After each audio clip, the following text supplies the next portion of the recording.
আসসালামু আলাইকুম। বিক্রমপুরের রান্নাঘর থেকে বলছি। কেমন আছেন সবাই? আশা করছি ভালো আছেন। আজকে বানাবো মুচমুচে আলুর পাকোড়া। বানাতেও খুব অল্প সময় লাগে। সন্ধ্যার নাস্তা ও বাচ্চাদের টিফিনে দিতে পারেন। খুবই লোভনীয় একটি খাবার। কী লাগবে? 2টা বড় সাইজের আলু ছিলে নিয়েছি। এইবার সরু সরু করে কেটে নেব। একটু লম্বা করে কাটতে হবে। এই পর্যন্ত যারা আমার ভিডিওটা দেখছেন, ভিডিওটা কিন্তু স্কিপ করবে না, দেখতে থাকুন। ভালো কিছু আপনাদের জন্য অপেক্ষা করছে।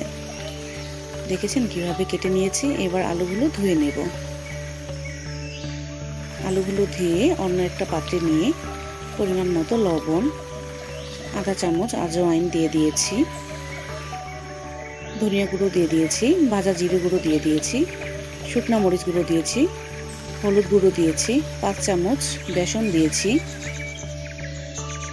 চালের গুঁড়ো দিয়েছি 2 চামচ, 1 চামচ কর্নফ্লাওয়ার দিয়েছি। এইবার ভালো মতো শুকনো উপকরণগুলো মিশিয়ে নেব। আপনারা চাইলে এর মধ্যে কিছু পেঁয়াজ কিংবা ধনিয়া পাতা অ্যাড করতে পারেন। ভালো মতো মেখে নিয়েছি। একটু সময় নিয়ে মাখাতে হবে।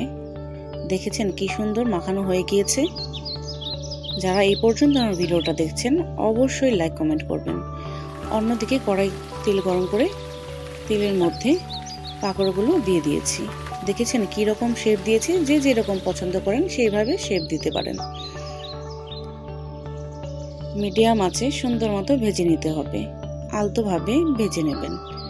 একটা এপাশ ওপাশ উল্টে সুন্দর করে ভেজে নেবেন। দেখেছেন আমার কিন্তু পাকোড়া ভাজা হয়ে গিয়েছে।